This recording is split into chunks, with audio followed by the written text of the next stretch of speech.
zalimlerin bayramını kutlamak için kim ki cebine bilet koyarsa Allah'a ve Resulüne düşmandır.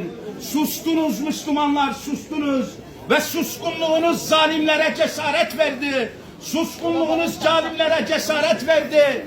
Çocuklarına cesaret verdi. İçimizdeki Yahudi çocukları namazla dalga geçmeye başladılar. Sosyal medyada bir trend yapmışlar namazla dalga geçmeye. İslam ülkesinde namazla dalga geçiyorlar. Bu kekle geldik, çocukları bu duruma soktuk. Biz zalimlerden olduk. Bakın 3 aylardasınız. Allah öyle bir bela gönderecek ki bu belanın altından kalkamazsınız ha, kalkamazsınız. Allah'a isyan etmek, Allah'la harp etmek kolay değildir. Allah'a savaş açmışsınız.